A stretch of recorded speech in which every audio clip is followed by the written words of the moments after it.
আসসালামাইকুম গাইস, দেখেন চলে আসছি এই যে আমার কলার বাগানে। দেখেন মাশাআল্লাহ গাছের কলা একেবারে পেকে গেছে, কিন্তু কলা খাওয়ার লোক পাই না। আমি ছিলাম শহরের বাড়িতে, এখন আসছি গ্রামের বাড়িতে। দেখেন এই তো আমার বাগানটা একটু দেখান, এই যে কলা গাছ দেখেন। কিন্তু এদিকে একটু ধরেন, এক দুঃখের বিষয় হয়েছে, এদিকে ক্যামেরাটা এদিকে ধরেন। দুঃখের বিষয় হয়েছে ওই দিন ঝড় তুফানে দেখেন আমার কলা গাছগুলো মাথা থেকে ভেঙে গেছে। তো এখন আমি কলা কাটবো, ক্যামেরাম্যান সাথে থাকেন, ঠিক আছে? এই তো জিয়াদ আমার সাথে হেল্প করো, জিয়াদ আসো, জিয়াদ আসো তো, জিয়াদ আসো আমার সাথে একটু হেল্প করো। দেখেন গাইস একেবারে কলাগুলো পেকে গেছে। ধরো নিচে ধরো, ধরো। হ্যাঁ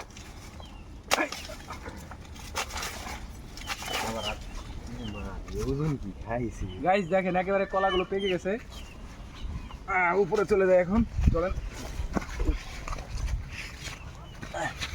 এই যে দেখেন মাশাআল্লাহ, আল্লাহ কি রহমত। দেখেন গাছের কলা একেবারে পেকে আছে।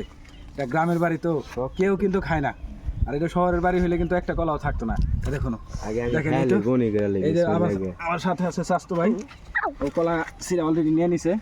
আসেন ক্যামেরাম্যান, সাথে আসেন, সাথে আসেন। ওটা কাটে না, ওটা থাক আমাদের। এখন এই যে কলা এটা আছে, এখন এটা কাটমুনা থাকে, এটা আর কয়দিন থাক।